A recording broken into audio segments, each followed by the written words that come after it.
नमस्कार साथियों, बीपीएससी तैयारी 4.0 के लिए एनसीईआरटी विज्ञान की क्लास में आपका स्वागत है। आज की क्लास में हम आपके लिए क्लास 10th एनसीईआरटी विज्ञान से अध्याय नंबर 5 जिसका नाम है जैव प्रक्रम लाइफ प्रोसेसेस का महत्वपूर्ण चैप्टर लेके आए हैं। और यह जो चैप्टर है जैव प्रक्रम या फिर इंग्लिश में लाइफ प्रोसेस, ये जो चैप्टर है बहुत ही महत्वपूर्ण है और साथ में ये बायोलॉजी के अंतर्गत इसको रखा जाता है। तो यहाँ पर ये बहुत ही महत्वपूर्ण चैप्टर है और साथ में इससे रिलेटेड कॉन्सेप्ट्स आपने इस चैप्टर से रिलेटेड कॉन्सेप्ट्स आपने 7th और 8th एनसीईआरटी में भी पढ़ा होगा। और आप सभी अभ्यर्थियों को बता दें कि हमने क्लास 10th एनसीईआरटी का प्लेलिस्ट बना रखा है जिसमें आपको हमने 6 क्लास का केवल एक चैप्टर इंपॉर्टेंट था तो उसको हमने रखा है। 7th क्लास का मैराथन दिया है आपको, 8th क्लास का मैराथन दिया है, 9th का दिया है, 10th का दिया है। 9th और 10th में कुछ चैप्टर छूट रहे थे तो आज हम जो है आपके लिए 10th एनसीईआरटी से जो चैप्टर्स रह गए थे उनको कवर करा रहे हैं एक बाई एक करके। और आज का जो चैप्टर है अध्याय नंबर 5 है जैव प्रक्रम। बाकी जो पिछली क्लासेस हैं उनका प्लेलिस्ट हम आपको एनसीईआरटी साइंस का प्लेलिस्ट इस कमेंट सेक्शन में, इस वीडियो के कमेंट सेक्शन में पिन कर देंगे तो आप वहाँ से देख लीजिएगा। ये जो चैप्टर है जैव प्रक्रम पार्ट 1 आज हम आपके लिए लेके आए हैं। चैप्टर थोड़ा बड़ा है तो ये संभवतः 2 पार्ट में समाप्त हो जाएगा, कोशिश करेंगे। अभी आज आपको यह क्लास मिलेगी और कल मॉर्निंग में प्रयास करेंगे कि हम आपको जो पार्ट 2 है वो दे पाएँ। सभी अभ्यर्थी लाइक कर दीजिएगा सेशन को और कमेंट भी जरूर करिएगा क्लास आपको कैसी लगी। साथ में 7th और 8th एनसीईआरटी में जैसा कि हमने बताया जो आज हम चीज़ों को पढ़ेंगे उसके बारे में जो बेसिक चीज़ है 7th और 8th एनसीईआरटी में भी दिया गया है। चलिए आगे बढ़ते हैं, चैप्टर पे आते हैं और चैप्टर का नाम है जैव प्रक्रम। और यहाँ पर अगर हम बात करें तो जैव प्रक्रम होता क्या है, तो जो सभी जीव होते हैं चाहे वो पौधे हों चाहे वो जीव जंतु हों, तो जैव प्रक्रम की जो प्रक्रिया होती है वो सभी में निरंतर चलती है। जीवों का अनुरक्षण करने के लिए अनुरक्षण कार्य निरंतर होना चाहिए। अनुरक्षण कार्य का मतलब होता है कि बॉडी एक मशीन की तरह होता है, मेंटेनेंस चलते रहना चाहिए। तो जीवों का अनुरक्षण कार्य निरंतर चलता रहना चाहिए। यह उस समय भी चलता रहता है जब कोई विशेष कार्य नहीं करते। जैसे मान लीजिए जब आप सो रहे होते हैं तो तभी जो हमारा दिल है या धड़कनें हैं वो काम कर रही होती हैं। तो कुल मिलाकर जो जैव प्रक्रम है उसके अंतर्गत हमें उन सभी प्रक्रियाओं का अध्ययन करना है, वो सभी प्रक्रम को जो है हमें अध्ययन करना है। और साथ में ये प्रक्रम इसमें सम्मिलित रूप से अनुरक्षण का जो कार्य करते हैं उन्हीं को हम जैव प्रक्रम कहते हैं। तो लाइफ प्रोसेस या फिर जैव प्रक्रम कहते किसको है, तो जैव प्रक्रम के अंतर्गत वो सभी प्रक्रम या वो सभी प्रक्रियाएं सम्मिलित रूप से शामिल होती हैं जो अनुरक्षण का कार्य करती हैं, शरीर को मेंटेन करने का कार्य करती हैं। अनुरक्षण का मतलब होता है मेंटेन करना। अब यहाँ पर बात करें जैव प्रक्रम के अंतर्गत इस पाठ में हमें क्या क्या पढ़ना है तो वो पहले समझ लीजिए, तो यहाँ से आपको समझने में आसानी रहेगी। पहला चीज़ आपको जो पढ़ना है वो पढ़ना है पोषण के बारे में। पोषण में बात करें तो स्वपोषी पोषण के बारे में आपको पढ़ना है। स्वपोषी पोषण आप सभी को मालूम है कि जो हरे पौधे होते हैं वो स्वपोषी पोषण के अंतर्गत आते हैं। इसके अलावा विषम पोषी पोषण जो हम जीव जंतुओं में पाया जाता है, तो विषम पोषी पोषण के बारे में भी हमें अध्ययन करना है। इसके बाद फिर जो है विषम पोषी पोषण के अलावा जो जीव जंतुओं में होता है फिर हमें अलग से मनुष्य में जो पोषण होता है उसके बारे में भी पढ़ना है। और मनुष्य में पोषण की अगर हम बात करेंगे तो मनुष्य में पोषण के अंतर्गत हमें मानव पाचन तंत्र के बारे में अध्ययन करना है, मानव पाचन तंत्र के बारे में अध्ययन करना है। इसके अलावा जिसको हम ह्यूमन डाइजेस्टिव सिस्टम बोलते हैं, इसके अलावा इस चैप्टर में हमें श्वसन जिसको हम रेस्पिरेशन बोलते हैं, तो जो श्वसन की प्रक्रिया है उसके बारे में भी हमें इस चैप्टर में अध्ययन करना है। इसके अलावा वाहन होता है जिसको हम ट्रांसपोर्टेशन बोलते हैं, तो वाहन यानी कि ट्रांसपोर्टेशन, और ट्रांसपोर्टेशन या वाहन जो होता है जिसके अंतर्गत हमें हार्ट के बारे में पढ़ना है। आप सभी अभ्यर्थियों को मालूम होगा कि जो हार्ट होता है, दिल होता है हमारा, वो वहन के कार्यक्रम जो एक काम होता है, प्रक्रिया होती है, उसमें महत्वपूर्ण योगदान देता है। तो ट्रांसपोर्टेशन में, वाहन में हमें हार्ट के बारे में पढ़ना रहेगा। इसके अलावा हमें एक्सक्रीशन या उत्सर्जन के बारे में भी पढ़ना रहेगा। इस चैप्टर में एक्सक्रीशन या उत्सर्जन के बारे में पढ़ना होगा। तो आप सभी ने देखा कि चैप्टर थोड़ा सा ये बड़ा है, इतने सारे कॉन्सेप्ट हमको समझने रहेंगे। तो आज का जो टॉपिक है ये पार्ट 1 है। कोशिश करेंगे कि सेकंड पार्ट आपका जो है जल्द से जल्द मॉर्निंग में आ जाए। सभी अभ्यर्थी लाइक कर दीजिएगा। तो जैव प्रक्रम के बारे में स्टार्ट करते हैं। आइए, जैव प्रक्रम पर आने से पहले यहाँ पर कुछ बेसिक चीज़ें दी गई हैं जिनके बारे में देख लेते हैं। तो शरीर के बाहर से ऑक्सीजन को ग्रहण करना तथा कोशिकीय आवश्यकता के अनुसार खाद्य स्रोत के विघटन में इसका उपयोग श्वसन कहलाता है। जैसे हम मानव करते हैं कि शरीर के बाहर से ऑक्सीजन को ग्रहण करते हैं, फिर जो हमारी कोशिकाएं होती है उनकी जो ज़रूरत होती है उसके हिसाब से जो खाद्य स्रोत का विघटन होता है में उसका उपयोग जो करते हैं, जिस प्रक्रिया की मदद से करते हैं, उसी को हम श्वसन कहते हैं। बात करें एक कोशिकीय जीव की पूरी सतह पर्यावरण के संपर्क में रहती है। तो जो एक कोशिकीय जीव होता है, जिसको हम यूनिसेलुलर कह सकते हैं इंग्लिश में। तो एक कोशिकीय जीव जो होता है वो कैसे यहाँ पर काम करता है, तो उसकी जो पूरी सतह होती है पर्यावरण के संपर्क में रहती है, अतः इन्हें भोजन ग्रहण करने के लिए, गैसों का आदान प्रदान करने के लिए या वर्ज्य पदार्थ के निष्कासन के लिए किसी विशेष अंग की आवश्यकता नहीं होती है। जैसे अभी हम अमीबा के बारे में पढ़ेंगे और इसके अलावा अन्य उदाहरण भी देखेंगे, तो वहाँ से आपको क्लियर हो जाएगा। तो एक कोशिकीय जीव जो होते हैं उनको किसी विशिष्ट अंग की आवश्यकता नहीं होती है। जैसे हम मानव हैं तो हम मानव को हर एक काम करने के लिए विशिष्ट अंग की आवश्यकता होती है। हम जो है बहुकोशिकीय जीव हैं, लेकिन जो एक कोशिकीय जीव होते हैं उनको कोई भी काम करने के लिए, चाहे वो भोजन ग्रहण करने का हो, गैसों का आदान प्रदान करने का हो या फिर वर्ज्य पदार्थ के निष्कासन का हो, किसी विशेष अंग की आवश्यकता नहीं होती है। फिर यहाँ पर बात करें बहुकोशिकीय जीवों की, तो बहुकोशिकीय जीवों में जैसे हम मानव हैं तो विभिन्न कार्यों को करने के लिए भिन्न भिन्न अंग विशिष्टीकृत हो जाते हैं, यानी कि अनेक अंग होते हैं जो वही काम स्पेशलाइज्ड हो जाते हैं, वही काम विशेष रूप से करते हैं। तो बहुकोशिकीय जीवों में विभिन्न कार्यों को करने के लिए भिन्न भिन्न अंग विशिष्टीकृत हो जाएंगे। इसके अलावा बात करें भोजन और ऑक्सीजन का अंतर्ग्रहण भी जो होता है वो विशिष्टीकृत ऊतकों के कार्य द्वारा संपादित होता है, और इसमें एक समस्या पैदा हो जाती है। यद्यपि भोजन एवं ऑक्सीजन का अंतर्ग्रहण कुछ अंगों द्वारा ही हो सकता है, परंतु शरीर के सभी भागों को इनकी आवश्यकता होती है। इस स्थिति में भोजन एवं ऑक्सीजन को एक स्थान से दूसरे स्थान तक ले जाने के लिए एक वाहन तंत्र की आवश्यकता होती है, जिसको हम ट्रांसपोर्टेशन सिस्टम बोलते हैं। तो बगैर ट्रांसपोर्टेशन सिस्टम के ये काम हो नहीं पाएगा, तो इसीलिए यहाँ पर बात की गई कि ट्रांसपोर्टेशन सिस्टम की भी जरूरत पड़ेगी, वाहन तंत्र की भी जरूरत पड़ेगी। तो भोजन और ऑक्सीजन का अंतर्ग्रहण विशिष्टीकृत ऊतकों द्वारा होगा, और भोजन और ऑक्सीजन का अंतर्ग्रहण विशिष्टीकृत अंगों द्वारा होगा, लेकिन शरीर के सभी भागों तक पहुँचने के लिए किसका इस्तेमाल होगा, तो वाहन तंत्र का इस्तेमाल होगा। फिर यहाँ पर बात करते हैं, जब रासायनिक अभिक्रियाओं में कार्बन स्रोत तथा ऑक्सीजन का उपयोग ऊर्जा प्राप्ति के लिए होता है, तब ऐसे उत्पाद भी बनते हैं जो शरीर की कोशिकाओं के लिए न केवल अनुपयोगी होते हैं बल्कि वो हानिकारक भी हो सकते हैं। इन अपशिष्ट उत्पादों को शरीर से बाहर निकलने के लिए उपोत्पादों को हम बाई प्रोडक्ट्स बोलते हैं, शरीर से बाहर निकालना अति आवश्यक होता है। इस प्रक्रम को हम उत्सर्जन कहते हैं। तो उत्सर्जन, जिसको हम इंग्लिश में एक्सक्रीशन कहते हैं, उत्सर्जन। तो उत्सर्जन के माध्यम से क्या होता है, जो अपशिष्ट पदार्थ होते हैं उनको निकाला जाता है शरीर से बाहर। तो ये आपको यहाँ तक जो है चीज़ें क्लियर हो गई होंगी। तो उत्सर्जन के लिए विशिष्ट ऊतक अगर बात करें, तो उत्सर्जन के लिए भी क्या होगा, विशिष्ट ऊतक विकसित हो जाएगा। परिवहन तंत्र की आवश्यकता अपशिष्ट पदार्थों का कोशिका से उस उत्सर्जन अंग तक पहुँचाने की होगी, और जो परिवहन तंत्र होगा, ट्रांसपोर्टेशन सिस्टम होगा, उसके काम क्या होगा या उसकी आवश्यकता क्या होगी, तो अपशिष्ट पदार्थों को कोशिका से इस उत्सर्जन ऊतक तक पहुँचाने की होगी, जहाँ से फिर उत्सर्जन के माध्यम से बाहर निकल जाएगा।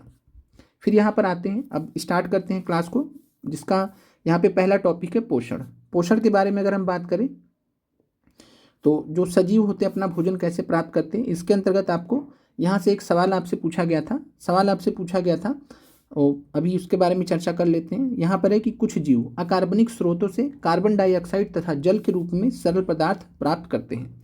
तो कुछ जीव अकार्बनिक स्रोतों से कार्बन डाइऑक्साइड CO2 प्लस जल 6H2, आपको कुछ याद आ रहा होगा, प्रकाश संश्लेषण की प्रक्रिया के रूप में सरल पदार्थ प्राप्त करते हैं। ये जीव स्वपोषी होते हैं, जिनको मिलता है उनको हम क्या बोलते हैं, स्वपोषी बोलते हैं, ऑटोट्राफ्स बोलते हैं। और स्वपोषी या ऑटोट्राफ्स में कौन आता है, तो सभी हरे पौधे और कुछ जीवाणु। अगर आपने TRE1 साइंस का पेपर सॉल्व किया हो PRT का, तो आपको यहाँ पर ये चीज़ मिल जाएगा। तो ये प्रश्न पूछा गया था कि कौन प्रकाश संश्लेषण की प्रक्रिया कर सकता है, तो जो ऑटोट्राफ होगा, जो स्वपोषी होगा वही कर पाएगा, जिसमें सभी हरे पौधे भी आएंगे और कुछ जीवाणु भी आएंगे। तो देखिएगा लाइन बाय लाइन ये प्रश्न जो है परीक्षा में पूछा गया था।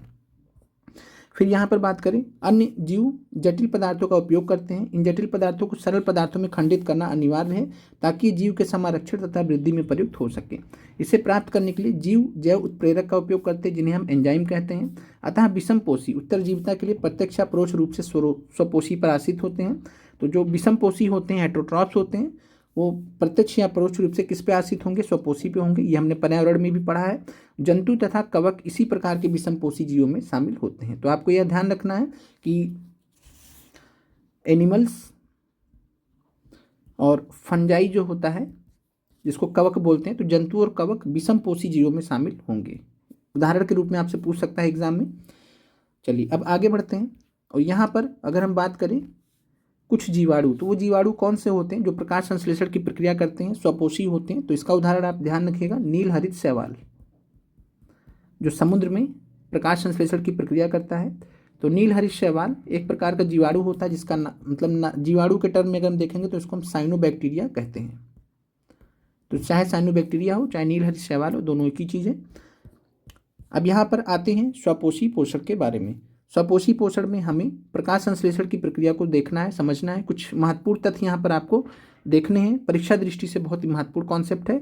यहाँ से बीपीएससी प्री में इस बार जो बीपीएससी प्री का पेपर हुआ था वहाँ पर सवाल पूछा गया था। आप देखिएगा कि कैसे एनसीईआरटी से सवाल एग्जामिनर बनाता है। आप ही लोग का भी सेम क्राइटेरिया है। साइंस के लिए जब आपसे बताते हैं कि आपको जो प्रश्न आएंगे वो एनसीईआरटी से आएंगे, तो अभी आप यहाँ पर देखेंगे। बाकी अन्य सवाल भी अलग अलग एग्जाम्स में पूछे गए हैं। तो यहाँ पर स्वपोषी पोषण की हम बात करें तो स्वपोषी जीव की कार्बन तथा ऊर्जा की आवश्यकताएं प्रकाश संश्लेषण द्वारा पूरी होती हैं। तो जो स्वपोषी जीव होते हैं जैसे हरे पौधे होते हैं या कुछ जीवाणु होते हैं, तो उनकी कार्बन और ऊर्जा की आवश्यकता कैसे पूरी होंगी, तो प्रकाश संश्लेषण की प्रक्रिया से। ये आपको मालूम है कि प्रकाश संश्लेषण की प्रक्रिया करते हैं, उसी के माध्यम से कार्बन और ऊर्जा प्राप्त करते हैं। प्रकाश संश्लेषण होता क्या है, वह प्रक्रम है या प्रक्रिया है जिसमें स्वपोषी बाहर से लिए पदार्थों को ऊर्जा संचित रूप में परिवर्तित कर देते हैं। यह पदार्थ कार्बन डाइऑक्साइड तथा जल के रूप में लिए जाते हैं। रिएक्शन आपको याद होगा, जो सूर्य के प्रकाश तथा क्लोरोफिल की उपस्थिति में कार्बोहाइड्रेट में परिवर्तित कर दिए जाते हैं। कार्बोहाइड्रेट पौधों को ऊर्जा प्रदान करने के लिए प्रयुक्त होते हैं। तो ये आपको याद रखना है कि सूर्य के प्रकाश तथा क्लोरोफिल की उपस्थिति में कार्बन डाइऑक्साइड तथा जल को किसमें परिवर्तित कर दिया जाता है, कार्बोहाइड्रेट में। कार्बोहाइड्रेट का काम क्या होता है, पौधों को ऊर्जा प्रदान करना।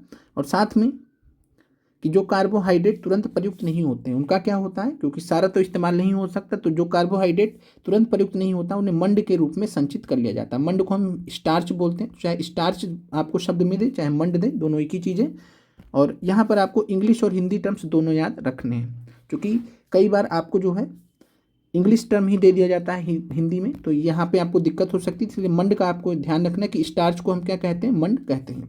तो जो कार्बोहाइड्रेट तुरंत प्रयुक्त नहीं होगा उसे हम किस रूप में संचित कर लेंगे, स्टार्च के रूप में या मंड के रूप में।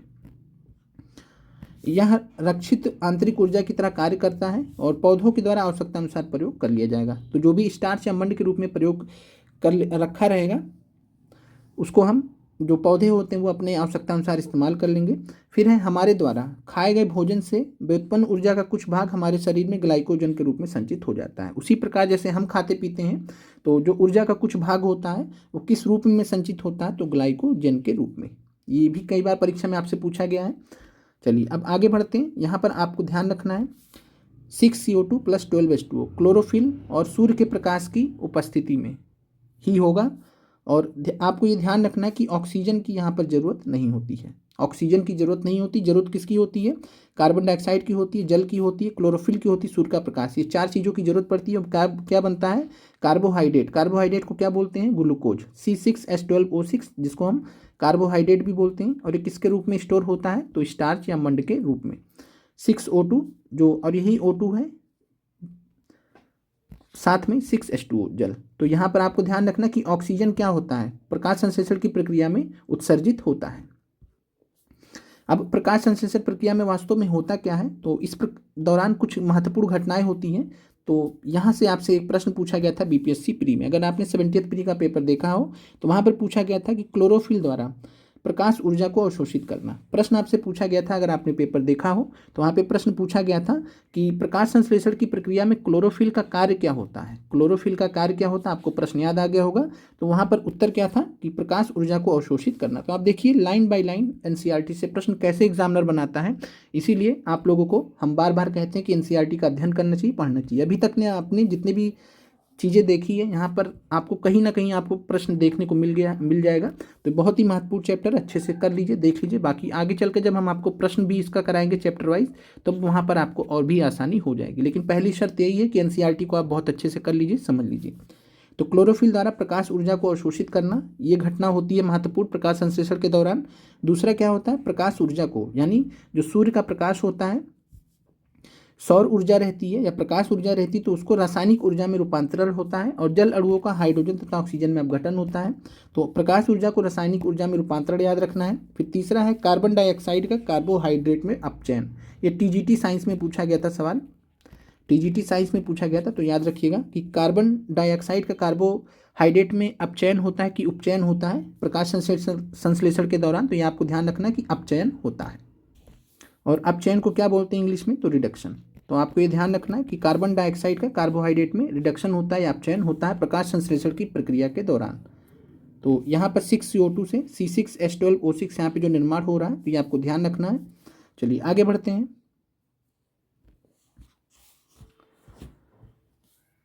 जो उदाहरण के रूप में यहाँ पर बताया गया है कि जो मरुद्भिद पौधे होते हैं रात्रि में कार्बन डाइऑक्साइड लेते हैं, तो कोई ज़रूरी नहीं है कि दिन में ही ये प्रक्रिया होगी, रात में भी हो सकती, किसमें, तो मरुद्भिद पौधों में। तो मरुद्भिद पौधों में रात्रि में कार्बन डाइऑक्साइड लिया जाता है, एक मध्यस्थ उत्पाद बनाते हैं। तो एक मध्यस्थ उत्पाद का मतलब है कि बीच का एक प्रोडक्ट बनता है। फाइनल जो प्रकाश संश्लेषण की प्रक्रिया वो रात में तो हो नहीं सकती, क्योंकि उसके लिए सूर्य का प्रकाश चाहिए होगा।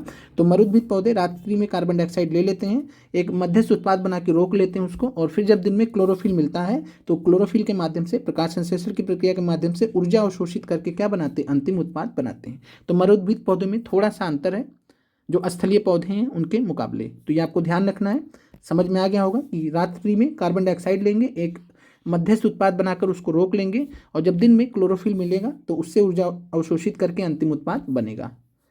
चलिए अब यहाँ पर एक बार देख लीजिए कुछ जो फिगर, पत्ती का अनुप्रस्थ काट दिया गया है, क्रॉस सेक्शन ऑफ लीफ का यहाँ पर।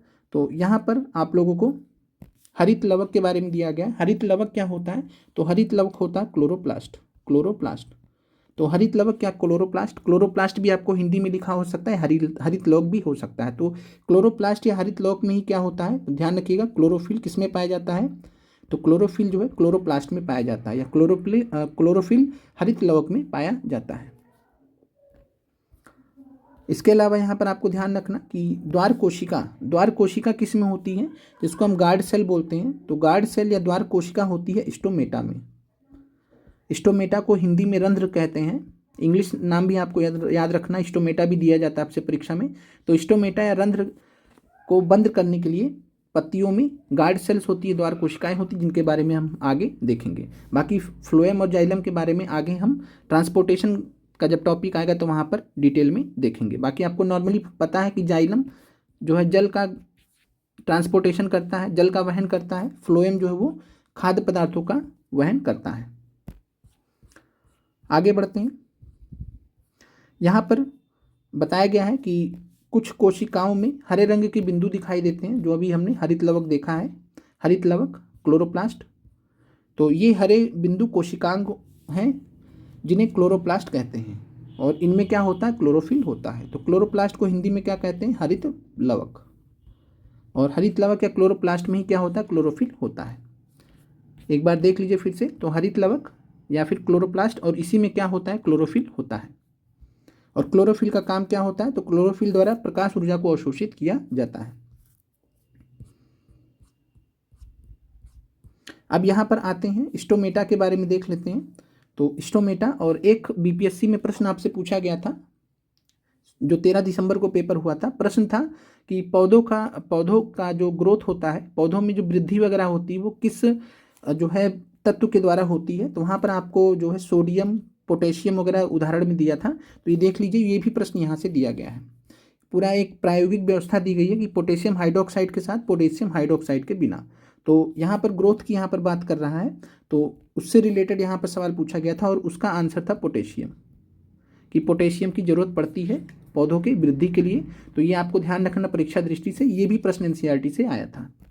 और साइंस के मामले में चाहे बीपीएससी शिक्षक भर्ती का कहें, आपसे हमने डिटेल में पहले भी बात कर रखा है कि एनसीईआरटी से ही आपको पढ़ना, वहीं से आपके प्रश्न आएंगे। चलिए अब आते हैं, इतना आपको क्लियर हो गया। अब यहाँ पर आगे चीज़ है कि पौधे जो है कार्बन डाइऑक्साइड को प्राप्त कैसे करेंगे। वायुमंडल में कार्बन डाइऑक्साइड तो है, लेकिन प्रकाश संश्लेषण की प्रक्रिया को करने के लिए कार्बन डाइऑक्साइड को ग्रहण भी तो करना होगा। तो पौधे कार्बन डाइऑक्साइड को ग्रहण कैसे करते हैं, प्राप्त कैसे करते हैं?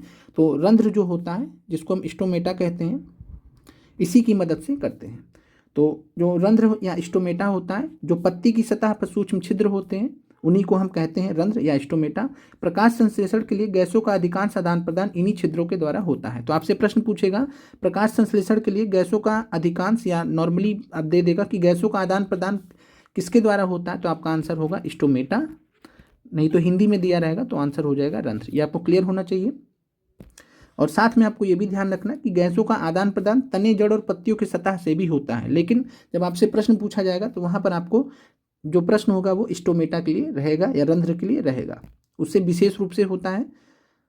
और बात करें तो रंध्र से पर्याप्त मात्रा में जल की हानि भी होती है, जो स्टोमेटा होता है वहाँ से पर्याप्त मात्रा में जल की हानि भी होती है। अतः इसलिए जब प्रकाश संश्लेषण के लिए कार्बन डाइऑक्साइड की आवश्यकता नहीं होती है, मान ली रात में नहीं आवश्यकता है स्थलीय पौधों को, तो जब प्रकाश संश्लेषण के लिए कार्बन डाइऑक्साइड की आवश्यकता नहीं होती तब क्या होता है, तब पौधा इन छिद्रों को बंद कर लेता है। तो और छिद्रों का खुलना और बंद होना द्वार कोशिकाओं का एक कार्य है। तो ये आपको समझ में आ गया होगा कि जब प्रकाश संश्लेषण के लिए कार्बन डाइऑक्साइड की आवश्यकता नहीं होती है, रात्रि में मान लीजिए, दिन में ज़्यादातर प्रक्रिया होती है स्थलीय पौधों में, तो रात्रि में मान लीजिए जरूरत नहीं है, तब उस समय जो पौधे रहेंगे इन छिद्रों को बंद कर लेंगे। और इन छिद्रों को बंद करने का और खोलने का कार्य कौन करता है, तो द्वार कोशिकाएं, इनको हम बोलते हैं गार्ड सेल्स। तो गार्ड सेल्स का काम होता है, द्वार कोशिकाओं का कार्य होता है कि स्टोमेटा या रंध्र का जो छिद्र है उसको खोलना या बंद करना। जब दिन आएगा तो दिन में ओपन कर देंगे, रात्रि में उसको बंद कर देंगे। आगे बढ़ते हैं। स्थलीय जो पौधे होते हैं प्रकाश संश्लेषण के लिए आवश्यक जल की पूर्ति कहाँ से करते हैं, तो जड़ों द्वारा मिट्टी में उपस्थित जल के अवशोषण से करते हैं। तो स्थलीय पौधे प्रकाश संश्लेषण के लिए आपको CO2 तो पता है कि वायुमंडल से ले लेंगे, लेकिन जल की आपूर्ति कहाँ से होगी, 6CO2 + 6H2O। तो जल कहाँ से मिलेगा, तो जल की आपूर्ति जड़ों द्वारा मिट्टी में उपस्थित जल के अवशोषण से करेंगे। तो जड़ों द्वारा मिट्टी में जो भी उपस्थित जल होगा उसकी मदद से करते हैं। नाइट्रोजन, फास्फोरस, लोहा, मैग्नीशियम सरीखे अन्य पदार्थ में मिट्टी से लिए जाते हैं। तो नाइट्रोजन, फास्फोरस, लोहा और मैग्नीशियम कहाँ से मिलता है, तो मिट्टी से मिल जाता है। नाइट्रोजन एक आवश्यक तत्व है जिसका उपयोग प्रोटीन तथा अन्य यौगिकों के संश्लेषण में किया जाता है। नाइट्रोजन बहुत ही महत्वपूर्ण तत्व है जिसका उपयोग प्रोटीन या अन्य यौगिकों के संश्लेषण में किया जाता है। यह इसे अकार्बनिक नाइट्रेट या का नहीं होगा यहाँ पर। तो अगर हम बात करें तो हमने आप लोगों को जब इन्वायरमेंट का, पर्यावरण का क्लास पढ़ाया था, वहाँ पर हमने आपसे बात किया था कि नाइट्रोजन को किस रूप में पौधे ग्रहण करते हैं। तो हमने आपसे कहा था नाइट्रेट के रूप में या फिर नाइट्राइट के रूप में। तो नाइट्रेट के रूप में या फिर नाइट्राइट के रूप में ग्रहण करते हैं, और या फिर उन्हें इन कार्बनिक पदार्थों के रूप में लिया जाता है जिन्हें जीवाणु वायुमंडलीय नाइट्रोजन से बनाते हैं। तो हमने आपसे बात भी किया था कि कुछ जीवाणु होते हैं जिनका काम क्या होता है, नाइट्रोजन यौगिकीकरण या नाइट्रोजन स्थिरीकरण। और वो जो नाइट्रोजन स्थिरीकरण करने वाले जीवाणु होते हैं वायुमंडलीय नाइट्रोजन को किस में कन्वर्ट करते हैं, नाइट्रेट में या नाइट्राइट में। उस प्रकार से नाइट्रोजन का अवशोषण किया जाता है। ये हमने पहले भी आपसे बात किया था, तो ये आपको क्लियर हो गया होगा। अब यहाँ पर आपको कमेंट करके बताना है कि क्लोरोफिल में कौन सा एलिमेंट पाया जाता है, क्लोरोफिल में कौन सा तत्व पाया जाता है, कौन सा तत्व पाया जाता है। अब आते हैं विषमपोषी पोषण में। तो विषमपोषी पोषण में कुछ जो कैटेगरीज हैं उनके बारे में देख लेते हैं। तो विषमपोषी पोषण की अगर हम बात करें तो कुछ जीव होते हैं जो भोज्य पदार्थों का विघटन शरीर के बाहर ही कर देते हैं। और ये आपसे परीक्षा में प्रश्न पूछा जाता है कि निम्नलिखित में से कौन सी जीव भोज्य पदार्थों का विघटन शरीर के बाहर कर देते हैं और तब उसका अवशोषण करते हैं। तो उदाहरण यहाँ पर आपको ध्यान रखना है कि फफूंदी जो होता है, जिसको हम ईस्ट और मशरूम आदि कवक इसके उदाहरण। तो जो भी फंगी होते हैं, फंगी या कवक, और कवक में हम बात करें फफूंदी, ईस्ट और मशरूम, किसके उदाहरण हैं, कुछ ऐसे जीव के जो भोज्य पदार्थों का विघटन शरीर के बाहर करते हैं। अन्य जीव संपूर्ण भोज्य पदार्थ का अंतर ग्रहण करते हैं तथा उनका पाचन शरीर के अंदर होता है। शरीर के बाहर आपको याद रखना है, 3 याद रखना है, फफूंदी, ईस्ट और मशरूम। फिर यहाँ पर आते हैं कुछ अन्य जीव होते हैं जो पौधों, जंतुओं को बिना मारे उनसे पोषण प्राप्त करते हैं। तो पैरासाइटिक न्यूट्रिशन हमने आपको पहले की क्लासेस में पढ़ाया है, पैरासाइटिक न्यूट्रिशन क्लास 7th में पढ़ाया है। पैरासाइटिक न्यूट्रिशन में क्या होता है, तो परजीवी का कॉन्सेप्ट आपको हमने बताया था, और परजीवी में हमने आपको बताया था कि अमर बेल, जिसको कसकट कहते हैं। तो अमरबेल जो है किस तरीके से न्यूट्रिशन प्राप्त करता है, तो पैरासाइटिक न्यूट्रिशन से, परजीवी पोषण का जो तरीका होता है अमरबेल उस प्रकार से करता है। और इसमें क्या करते हैं, कुछ अन्य जीव होते हैं जो पौधे जंतुओं को मारते नहीं हैं, बिना मारे उनसे क्या करते हैं, पोषण प्राप्त करते हैं। यह पोषण युक्ति कौन इस्तेमाल करता है, अमरबेल करता है। अमरबेल के अलावा आपको ध्यान रखना है जो किलनी होती है, इसके अलावा जू होते हैं, लीच होते हैं, फीता कृमि सरीखे बहुत से जीवों द्वारा प्रयुक्त होती है। और इंग्लिश में अगर हम बात करें तो फीता कृमि को हम क्या बोलते हैं, तो फीता कृमि को बोलते हैं टेप वार्म। लिख लीजिएगा अगर आपको दिक्कत हो समझने में।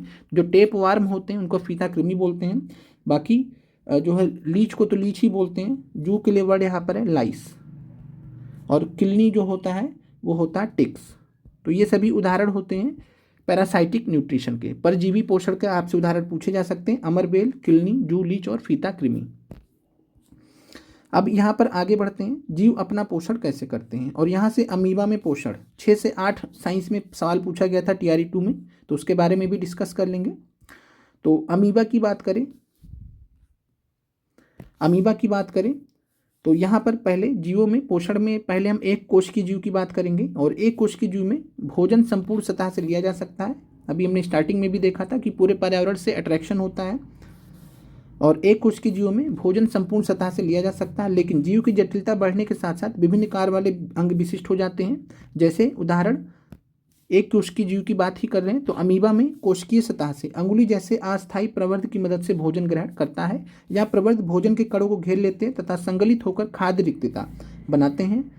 खाद्य रिक्तिका के अंदर जटिल पदार्थों का विघटन सरल पदार्थों में किया जाता है और वो कोशिका द्रव्य में विसरित हो जाते हैं। तो आपसे जो प्रश्न पूछा गया था खाद्य रिक्तिका के बारे में प्रश्न पूछा गया था, सिंपल सा प्रश्न था कि अमीबा में जो भोजन है उस कहाँ पे स्टोर होता है, तो वो खाद्य रिक्तिका में, फूड वैक्यूल्स में होता है। फिगर में एक बार देख लीजिए अमीबा में जो पोषण होता है, अमीबा में पोषण, तो यहाँ पर केंद्रक न्यूक्लियस दिखाया गया है। और यहाँ पर जो पादाब है या कूटपाद है, इनको हम इंग्लिश में स्यूडोपोडिया बोलते हैं। और इन स्यूडोपोडिया या पादाब की मदद से जो अमीबा होता है वो मूवमेंट करता है, चलता है। और यहाँ पर मान लीजिए खाने पीने का कुछ आइटम आया तो ये दोनों साइड से क्या करेगा, घेर लेगा, घेर करके इसको बंद कर लेगा। और बंद करने के पश्चात यहाँ पर क्या होगा, ये जो खाद्य कण का निर्माण कर लेगा। खाद्य कण जो अंदर चला जाएगा और खाद्य रिक्तिका का निर्माण हो जाएगा। तो जो खाद्य रिक्तिका है इसी में खाना जो भी खाता पीता है अमीबा वो पचता है। कैसे खाद्य रिक्तिका का निर्माण होता है, तो पादाब या कूटपाद से। तो पादाब की मदद से चलते हैं, स्यूडोपोडिया बोलते हैं। तो पादाब की मदद से जो अमीबा होते हैं वो चलते हैं, मूवमेंट करते हैं।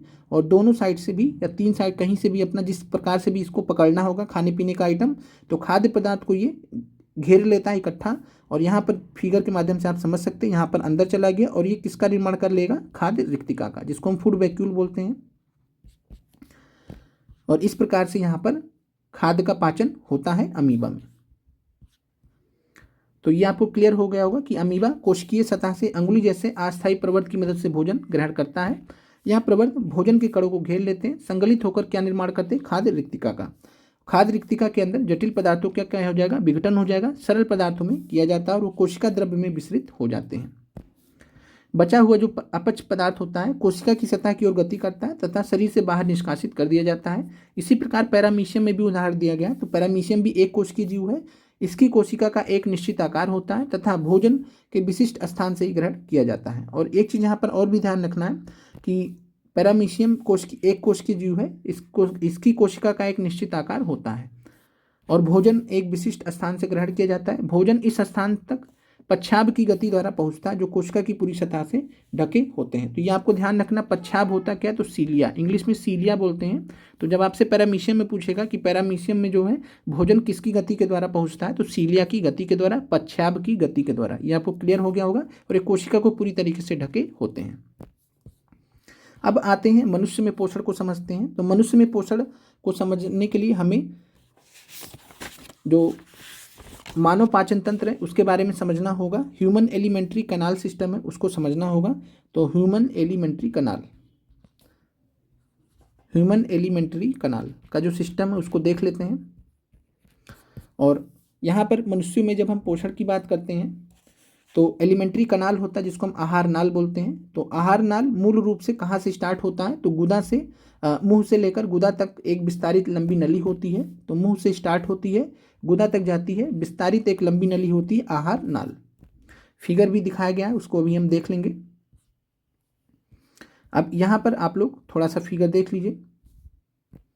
जो मुंह है या मुख गुहा है, जिसको हम माउथ या बकल कैविटी कहते हैं, तो इसके माध्यम से खाना यहाँ पर आएगा। फिर जो ग्रसिका है, ग्रसिका को हम क्या बोलते हैं, तो ग्रसिका को हम फूड पाइप बोलते हैं इंग्लिश में, और फूड पाइप के अलावा ओसोफेगस भी बोलते हैं। तो फूड पाइप या ओसोफेगस या ग्रसिका एक ही चीज़ है, ये PHAGUS लिखा हुआ है। तो ग्रसिका या फूड पाइप या ओसोफेगस एक ही चीज़ है। फूड पाइप के ग्रसिका के माध्यम से नीचे आएगा, यहाँ पर जो है स्टोमक आमाशय मिलेगा, और क्षुद्रांत है जिसको हम स्मॉल, आमाशय को हम स्टोमक कहते हैं, क्षुद्रांत है, क्षुद्रांत जो है स्मॉल इंटेस्टाइन है। फिर बृहदांत्र है जिसको हम लार्ज इंटेस्टाइन बोलते हैं। फिर यहाँ पे गुदादार है, एनस है, जहाँ से जो भी वेस्ट प्रोडक्ट हो निकल जाता है। इसके अलावा अग्नाशय के बारे में आपको पढ़ना है, तो जिसको हम पैनक्रियास बोलते हैं। यकृत है जिसको लीवर बोलते हैं। पता है आपको कि यकृत सबसे बड़ा ग्रंथि भी है। पित्त नली भी यहाँ पर दिया गया है, बाइल डक्ट दिया गया है। और पित्त के बारे में भी यहाँ पर बताया गया, गाल ब्लैडर, जो पित्ताशय होता है जिसको गाल ब्लैडर कहते हैं। गाल ब्लैडर का काम क्या होता है पित्ताशय का, तो पित्त का भंडारण। और पित्त बनता कहाँ पे, तो यकृत में। यकृत में पित्त बनेगा। पित्तरस कहाँ पे बनता है, यकृत में। और पित्त रस का जो है भंडारण कौन करता है, तो पित्ताशय गाल ब्लैडर करता है। चलिए अब आइए मानव पाचन तंत्र को यहाँ पर देख लेते हैं एक करके। अब मान लीजिए जो भी हम खाते पीते हैं, प्राकृतिक रूप से भोजन को एक प्रक्रम से गुजरना होता है, जिससे वह उसी प्रकार के छोटे छोटे कणों में बदल जाता है। इसे हम दांतों से चबाकर पूरा कर लेते हैं, क्योंकि आहार का स्तर बहुत कोमल होता है। अतः भोजन को गीला किया जाता है ताकि इसका मार्ग आसान हो जाए। अब यहाँ पर देखने वाली बात है कि खाने, जो भी कुछ हम खाते पीते हैं, उसको कैसे गीला हो जाता है कि खाने पीने में मतलब कोमल हो जाए और पहुँचने में आसानी हो जाए, पचने में आसानी हो जाए। तो जब हम अपनी पसंद का कोई भी पदार्थ खाते हैं तो हमारे मुंह में पानी आ जाता है। यह वास्तव में, ये पानी ऐसे नहीं आ जाता, ये कैसे आता है, तो ये वास्तव में केवल जल नहीं होता है, या लाला ग्रंथि से निकलने वाला एक रस होता है जिसे हम लाला रस कहते हैं या लार कहते हैं। तो लाला ग्रंथि को हम क्या बोलते हैं, सैलिवरी ग्लैंड। और सैलिवरी ग्लैंड या लाला ग्रंथि से निकलने वाला रस होता है जिसे हम लाला रस कहते हैं। तो लाला रस को हम क्या बोलते हैं, सलाइबा बोलते हैं, सलाइबा बोलते हैं। तो सलाइबा या लार कहते हैं। जिस भोजन को हम खाते हैं और जिस भोजन को खाते हैं उसकी जटिल संरचना होती है और उसका अवशोषण वगैरह करना रहता है, और उसमें पहली प्रक्रिया रहती है कि लाला रस सैलिवरी ग्लैंड के द्वारा, लाला ग्रंथि के द्वारा रस निकाला जाएगा, जिसको लाला रस सैलिवरी कहेंगे। और इसी के वजह से हमारे मुंह में पानी आ जाता है जब हम कुछ खा पी रहे होते हैं। और जो भी भोजन हम खाते हैं उसकी जटिल संरचना होती है। इसका अवशोषण जो होता है वो आहार नाल द्वारा करना होता है। तो इसे छोटे छोटे अणुओं में खंडित करना होगा। अब ऐसा तो नहीं कि एक साथ में बड़ा चीज़ हम, मान लीजिए अब समोसा खा रहे हैं तो समोसा पूरा मतलब बिना टूटे फूटे अंदर चला जाएगा, तो टूटना पड़ेगा। तो छोटे छोटे अणुओं में खंडित करना होगा। यह काम जैव उत्प्रेरक के द्वारा करता है और जिन्हें हम एंजाइम कहते हैं। तो जैव उत्प्रेरक, बायोकैटलिस्ट, और उनको हम सिंपली एंजाइम कहते हैं। लार में एक एंजाइम होता है जिसे लार एमाइलेज कहते हैं। लार में जो एंजाइम होता है उसका काम क्या होता है, छोटे छोटे अणुओं में खंडित करना जो भी खाद्य पदार्थ खाया गया है। तो लार में जो एंजाइम होता है उसे हम क्या कहते हैं, लार एमाइलेज। लार एमाइलेज को हम इंग्लिश में क्या बोलते हैं, सैलिवरी एमाइलेज, सैलिवरी एमाइलेज। और इंग्लिश नाम आपको हम क्यों बता रहे हैं, क्योंकि परीक्षा में आपसे हिंदी में भी इंग्लिश का नाम दे दिया जाता है, वहाँ पे आपको दिक्कत ना हो, तो इसलिए आपको ध्यान रखना है। लार में एक एंजाइम होता है जिसे लार एमाइलेज कहते हैं। यह मंड जटिल अणु को सरल शर्करा में खंडित कर देता है। तो लार एमाइलेज का कार्य क्या होता है, तो ये आपको ध्यान रखना है कि जो स्टार्च होता है जिसको हम मंड कहते हैं, तो स्टार्च को जो है शर्करा में, शुगर में खंडित कर देता है। तो स्टार्च जटिल होता है, तो मंड जटिल अणु को सरल शर्करा में खंडित कौन कर देता है, लार एमाइलेज। कि परीक्षा में कई बार पूछा गया है कि स्टार्च को शर्करा में कौन कन्वर्ट कर देता है, तो आपका आंसर हो जाएगा लार एमाइलेज, या सिंपली एमाइलेज भी बोला जाता है। भोजन को चबाने के दौरान पेशीय जिह्वा भोजन को लार के साथ पूरी तरीके से मिला देती है। अब आगे बढ़ते हैं। आहार नली के हर भाग में भोजन की नियमित रूप से गति उसके सही ढंग से प्रक्रमित होती है होने के लिए आवश्यक है। और यह क्रमाकुंचक गति, तो क्रमाकुंचक गति पूरी भोजन नली में होती है। टीआरई 2 में, पीआरटी में भी पूछा गया है, टीआरई 2 में 6 to 8 साइंस में भी ये सवाल पूछा गया है। तो क्रमानुकुंचक गति जो होती है जिसको हम पेरिस्टाल्टिक मूवमेंट बोलते हैं, तो पेरिस्टाल्टिक मूवमेंट के बारे में आपसे सवाल पूछा गया था कि जो आहार नली में जो गति होती है उसे हम क्या कहते हैं, तो आपका आंसर हो जाएगा क्रमानुकुंचक गति या फिर पेरिस्टाल्टिक मूवमेंट। और पेरिस्टाल्टिक जो शब्द है वो हिंदी में दिया गया था, पेरिस्टाल्टिक शब्द हिंदी में दिया गया था, तो इसीलिए सावधान रहिए, इंग्लिश नाम भी आपको याद रखना है। तो इंग्लिश नाम क्रमानुकुंचक गति का क्या है, पेरिस्टाल्टिक मूवमेंट।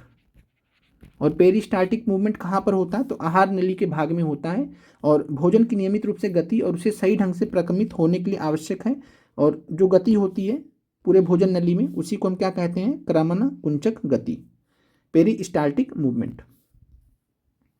चलिए अब आगे बढ़ते हैं। मुंह से लेकर अमाशय तक, मुंह से लेकर अमाशय तक भोजन ग्रसिका या एसोफेगस द्वारा लिया जाता है। तो भोजन की बात करें तो मुंह से अमाशय तक, यहाँ पर फिगर में देख लीजिए कि यह मुख गुहा है, तो मुख से लेकर या मुख गुहा से लेकर अमाशय तक किसके माध्यम से जाएगा, तो ग्रसिका के माध्यम से जाएगा। ग्रसिका को ही हम क्या बोलते हैं, फूड पाइप बोलते हैं या फिर ओसोफेगस बोलते हैं। मुंह से अमाशय तक भोजन ग्रसिका या एसोफेगस के द्वारा लिया जाता है। अमाशय एक बृहद अंग है, अमाशय जिसको हम स्टोमक बोलते हैं। तो अमाशय या स्टोमक एक बृहद अंग जो भोजन के आने पर फैल जाता है। अमाशय की पेशीय भित्ति भोजन को अन्य पाचक रसों के साथ मिश्रित करने में सहायक होती है। अब यहाँ पर आपको जो है अमाशय के बारे में महत्वपूर्ण तथ्य दिए गए जो परीक्षा दृष्टि से बहुत ही महत्वपूर्ण है, बहुत बार आपसे पूछे गए हैं। तो ये पाचन कार्य अमाशय की भित्ति में उपस्थित जठर ग्रंथियों के द्वारा संपन्न होते हैं। तो बात करें स्टोमक की, तो स्टोमक में गैस्ट्रिक ग्लैंड्स होते हैं, जठर, जिनको हम जठर ग्रंथि कहते हैं। तो गैस्ट्रिक ग्लैंड आपको याद रखना है। गैस्ट्रिक ग्लैंड किसको कहते हैं, जठर ग्रंथियों को कहते हैं। तो गैस्ट्रिक ग्लैंड के द्वारा ही जो पाचन कार्य होते हैं अमाशय की भित्ति में उपस्थित जठर ग्रंथियों के द्वारा संपन्न होते हैं। हाइड्रोक्लोरिक अम्ल एक प्रोटीन पाचक एंजाइम जिसका नाम है पेप्सिन। पेप्सिन क्या है, प्रोटीन पाचक एंजाइम है और श्लेष्मा का स्रावण करते हैं।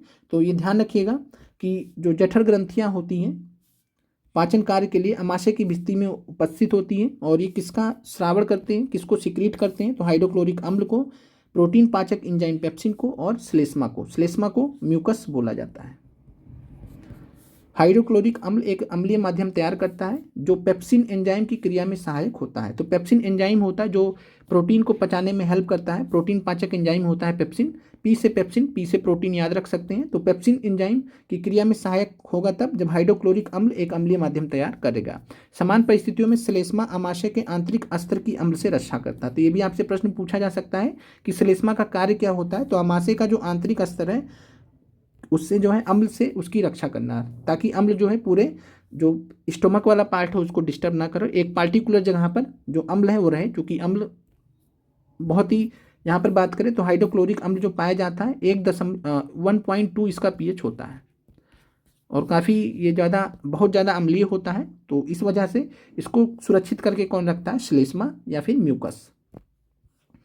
फिर यहाँ पर बात करें अमाशय से भोजन जब क्षुद्रांत में प्रवेश करेगा तो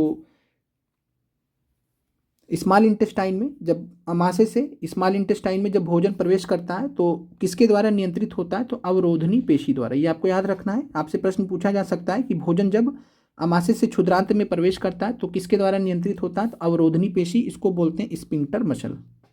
लिख लीजिएगा, स्पिंक्टर मसल। और स्पिंक्टर मसल द्वारा नियंत्रित होता है अमाशय से भोजन जब क्षुद्रांत में प्रवेश करता है।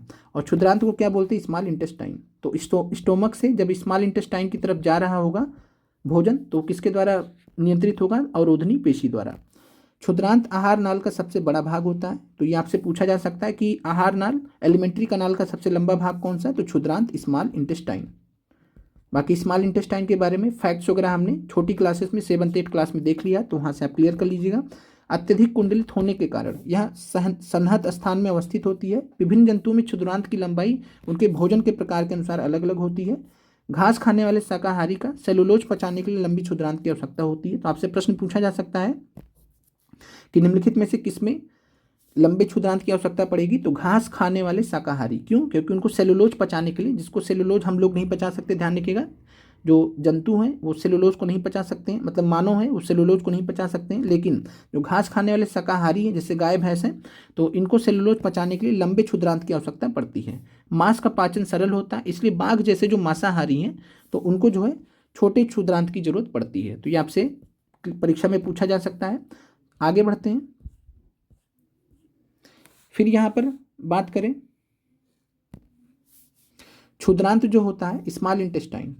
स्मॉल इंटेस्टाइन में होता क्या है, तो कार्बोहाइड्रेट, प्रोटीन तथा वसा के पूर्ण पाचन का स्थल है। तो परीक्षा में आपसे पूछा जा सकता है कि निम्नलिखित में से कौन कार्बोहाइड्रेट, प्रोटीन और वसा के पूर्ण पाचन का स्थल है। तो आपका आंसर हो जाएगा क्षुद्रांत या स्मॉल इंटेस्टाइन। इस कार्य के लिए यकृत तथा अग्नाशय से श्रावण प्राप्त करती है, और पाचन करने के लिए जो क्षुद्रांत है वो यकृत, लीवर और अग्नाशय यानी कि पैनक्रियाज से श्रावण प्राप्त करती है, सिक्रीशंस प्राप्त करती है। अमाशय से आने वाला भोजन अम्लीय होता है अग्नाशिक एंजाइमों के द्वारा। तो जो अमाशय से भोजन आ रहा होगा अम्लीय नेचर का होगा स्टोमक से HCl के कारण, और जो अग्नाशिक एंजाइमों की क्रिया के लिए उसे क्षारीय बनाया जाता है। और ये आपको ध्यान रखना है, अमाशय में जो मीडियम है वो HCl के कारण एसिडिक है, अम्लीय है, लेकिन जो अग्नाशिक एंजाइमों की क्रिया के लिए जो पैनक्रियाटिक एंजाइम्स होते हैं वो किस में काम करते हैं, तो पैनक्रियाटिक एंजाइम जो होते हैं वो क्षारीय मीडियम में काम करते हैं। तो अग्नाशिक एंजाइम्स या पैनक्रियाटिक एंजाइम्स की क्रिया के लिए उनको क्षारीय बनाया जाता है, जो भी भोजन अम्लीय होकर आ रहा है। और अभी हमने ऊपर यहाँ पर देखा था, यहाँ पर एक चीज़ क्लियर कर लीजिएगा कि पेप्सिन एंजाइम की क्रिया में सहायक होता है हाइड्रोक्लोरिक अम्ल का अम्लीय माध्यम। तो अम्लीय माध्यम में पेप्सिन एंजाइम काम करेगा, ये आपको क्लियर रखना है। और यहाँ पर हम बात करें तो जो अग्नाशिक एंजाइम होता है, अग्नाशय से जो एंजाइम निकलता है जिसका एक नाम है ट्रिप्सिन, ये भी प्रोटीन का पाचन करता है। सबसे ज़्यादा जो प्रोटीन का पाचन करता है वो ट्रिप्सिन ही है, ये भी आपको क्लियर होना चाहिए। तो जो ट्रिप्सिन होता है वो किस नेचर में, किस मीडियम में काम करेगा, तो क्षारीय माध्यम में। तो क्लियर है। तो जो पेप्सिन होता है जो हाइड्रोक्लोरिक एसिड के मीडियम में काम करेगा अम्लीय माध्यम में, लेकिन जो अग्नाशिक एंजाइम है जैसे कि ट्रिप्सिन जिसका काम भी है प्रोटीन का संपूर्ण पाचन, तो इसके लिए इसको जो है क्षारीय मीडियम चाहिए होगा। चलिए अब आते हैं यकृत से स्रावित पित्तरस इस कार्य को करता है। अब इसको क्षारीय कैसे बनाया जाएगा, तो यकृत से, लीवर से जो पित्तरस निकलता है, पित्तरस का निर्माण जो है, पित्तरस को बनाता कौन है, बाइल जूस को बनाता कौन है, यकृत बनाता है। बाइल जूस को स्टोर कौन करता है, तो गाल ब्लैडर करता है। और यकृत से जो स्रावित पित्तरस होता है इस कार्य को करता है। यह कार्य वसा पर क्रिया करने के अतिरिक्त है। तो क्षुद्रांत में वसा बड़ी गोलिकाओं के रूप में होता है। तो क्षुद्रांत में स्मॉल इंटेस्टाइन में जो वसा होती है बड़ी गोलिकाओं के रूप में होती है, जिससे उस पर एंजाइम का कार्य करना मुश्किल हो जाता है। तो जो पित्त लवण होते हैं, बाइल जूस होते हैं, बाइल साल्ट होते हैं, उन्हें छोटी गोलिकाओं में खंडित कर देते हैं, जिससे एंजाइम की क्रियाशीलता बढ़ जाती है। तो ये आपको ध्यान रखना है। तो जो बाइल साल्ट होते हैं या पित्त लवण होते हैं छोटी गोलिकाओं में खंडित कर देंगे वसा को, और जिससे एंजाइम की क्रियाशीलता बढ़ जाती है। अब यहाँ पर बात करते हैं अग्नाशय जो होता है, पैनक्रियाज जो होता है अग्नाशयिक रस का स्रावण करता है, पैनक्रियाटिक जूस का स्रावण करेगा, जिसमें प्रोटीन के पाचन के लिए ट्रिप्सिन एंजाइम होता है। क्लियर हो गया आपको। तो पेप्सिन एंजाइम कहाँ से सिक्रीट होता है, अग्नाशय से, पैनक्रियाज से, जिसमें प्रोटीन के पाचन के लिए ट्रिप्सिन एंजाइम होता है, तथा इमल्सीकृत वसा का पाचन करने के लिए लाइपेज एंजाइम होता है। तो लाइपेज एंजाइम किसका पाचन करता है, इमल्सीकृत वसा का। तो इमल्सीफाइड फैट या इमल्सीकृत वसा का पाचन कौन करता है, लाइपेज एंजाइम करता है। और प्रोटीन का पाचन करने के लिए क्या होता है, ट्रिप्सिन एंजाइम अग्नाशय में। क्षुद्रांत की भित्ति में ग्रंथि होती है जो आंत रस स्रावित करती है। तो क्षुद्रांत की जो भित्ति होती है, स्मॉल इंटेस्टाइन की जो भित्ति होती है, ग्रंथि होती है जो आंत रस स्रावित करती है, इसमें उपस्थित एंजाइम अंत में, इसमें जो उपस्थित एंजाइम होते हैं अंततः क्या करते हैं, प्रोटीन को, ये आपको याद रखना है, प्रोटीन को किस में कन्वर्ट किया जाता है, अमीनो अम्ल में। पूछा गया परीक्षा में। जटिल कार्बोहाइड्रेट को किस में कन्वर्ट करते हैं, ग्लूकोज में। और वसा को किस में कन्वर्ट करते हैं, वसा अम्ल तथा ग्लिसरॉल में। तो वसा को किस में कन्वर्ट करते हैं, वसा अम्ल में, फैटी एसिड और ग्लिसरॉल में।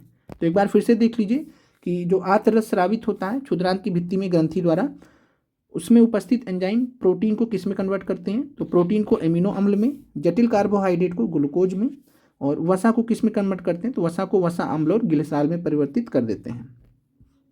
फिर यहाँ पर पाचित जो भोजन होता है वो आंत्र की भित्ति अवशोषित कर लेती है। क्षुद्रांत के आंतरिक आस्तर पर अनेक उंगली जैसे प्रवर्ध होते हैं जिन्हें हम दीर्घरोम कहते हैं। और दीर्घरोम का कार्य क्या होता है, ये भी परीक्षा में आपसे पूछा जा सकता है, अनेक परीक्षाओं में पूछा गया। तो विली, इसको इंग्लिश में विली बोलते हैं, VILLI। विली का काम क्या होता है, तो क्षुद्रांत के आंतरिक स्तर पर अनेक उंगली जैसे प्रवर्ध होते हैं जिन्हें हम दीर्घरोम या विली कहते हैं, विलाई कहते हैं। ये अवशोषण का सतही क्षेत्रफल बढ़ा देते हैं। तो आपसे प्रश्न पूछ सकता है कि क्षुद्रांत में जो है अवशोषण का सतही क्षेत्रफल कौन बढ़ाता है, तो आंसर हो जाएगा विली या दीर्घरोम। दीर्घरोम में रुधिर वाहिकाओं की बहुतायत होती है। तो दीर्घरोम में जो रुधिर वाहिकाएं होती हैं वो बहुत ज़्यादा पाई जाती हैं,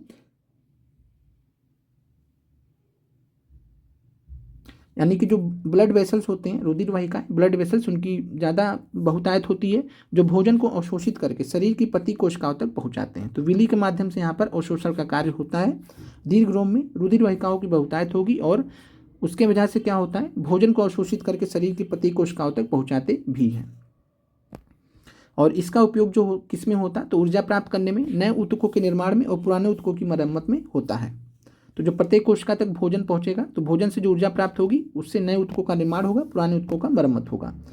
अब यहाँ पर बात करें तो जो बिना पचा हुआ भोजन है वो कहाँ जाता है, तो बिना पचा हुआ भोजन बृहदान्त्र में चला जाता है, लार्ज इंटेस्टाइन में चला जाता है, जहाँ पर दीर्घरोम इन पदार्थों में से जल का अवशोषण कर लेते हैं।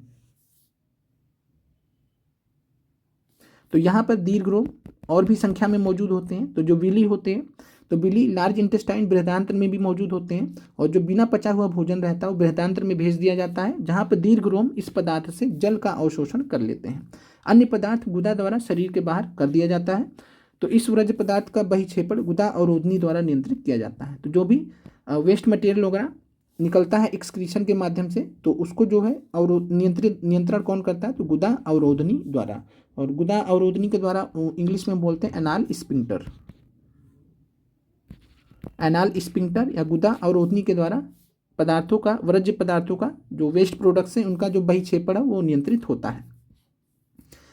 यहाँ पर आपको जो कॉन्सेप्ट है यहाँ तक क्लियर हो गया होगा, उम्मीद करते हैं। थोड़ा सा जटिल कॉन्सेप्ट था लेकिन हमने अपनी तरफ से पूरा प्रयास किया है। तो यहाँ आपको ध्यान रखना है कि आमाशय में भी प्रोटीन का पाचन होता है, प्रोटीन का पाचन स्टार्ट होता है, लेकिन संपूर्ण रूप से पाचन कहाँ पे होता है, तो क्षुद्रांत में होता है। आमाशय में कौन सा प्रोटीन पाचक एंजाइम था, पेप्सिन था, और क्षुद्रांत में कौन सा था, ट्रिप्सिन था। और ट्रिप्सिन कहाँ से आया था, तो पैनक्रियास से आया था। तो जो यहाँ पे अग्नाशय दिख रहा है आपको, अग्नाशय, तो अग्नाशय से कौन आया था, ट्रिप्सिन आया था। तो ट्रिप्सिन जो है ध्यान रखिएगा, सब प्रोटीन का जो ज़्यादा पाचन होता है वो ट्रिप्सिन के द्वारा होता है। परीक्षा में आपसे पेप्सिन भी पूछ सकता है, ट्रिप्सिन भी पूछ सकता है, सिंपल में कि कौन सा प्रोटीन पाचक एंजाइम है। बाकी अच्छे से इसको तैयार कर लीजिएगा, देख लीजिएगा, परीक्षा में हर बार प्रश्न यहाँ से आए हैं और आगे भी आते रहेंगे। अब यहाँ पे दंत क्षरण के बारे में दिया गया है। तो दंत क्षरण या दंत क्षय इनेमल तथा डेंटिन के शनय शनय मृदुकरण के कारण होता है, और इसका प्रारंभ तब होता है जब जीवाणु शर्करा पर क्रिया करके अम्ल बनाते हैं, तब इनेमल मृदु या निजलीकृत हो जाता है। तो दंत क्षरण के आपको यही पूछ सकता है कि क्यों होता है। तो जब शर्करा, जीवाणु जो है शर्करा पर क्रिया करके अम्ल बनाते हैं तो धीरे धीरे इनेमल जो सॉफ्ट होने लगता है। आपको पता है इनेमल सबसे हार्ड होता है हमारे शरीर में, सबसे हार्ड सब्सटेंस होता है इनेमल, तो ये सॉफ्ट होने लगता है। तो धीरे धीरे इसी प्रक्रिया का हम क्या बोलते हैं, दंत क्षरण, डेंटल कैरीज इंग्लिश में बोलते हैं। तो अब आज का जो क्लास है यहाँ पर समाप्त होता है। कल हम आपको जो है कोशिश करेंगे कि मॉर्निंग में कि यहाँ से श्वसन का जो कॉन्सेप्ट है, श्वसन के बाद यहाँ पर बात करें। थोड़ा चैप्टर बड़ा है, डिटेल में भी है, इसलिए आपको 2 पार्ट में दिया जा रहा है। आपको समझ में भी आया होगा कि क्यों 2 पार्ट में दिया है। फिर मानव में वाहन, ट्रांसपोर्टेशन सिस्टम है, हार्ट वगैरह के बारे में सब देखना है। तो थोड़ा सा इसमें समय लगता है चैप्टर में, इसीलिए आपको एक क्लास में दिया जा रहा है। कमेंट कर दीजिएगा आपको क्लास कैसी लगी। ये सब आपको कल हम कवर करा देंगे। यहाँ से आपसे प्रश्न परीक्षा में भी पूछा गया है और ये सभी क्वेश्चंस हम कल देखने वाले हैं। तो कल की भी क्लास देख लीजिएगा और कमेंट कर दीजिएगा क्लास कैसी लगी। लाइक कमेंट जरूर करिएगा। मिलते हैं आप लोगों से अगले वीडियो में। आप लोगों का देखने के लिए धन्यवाद।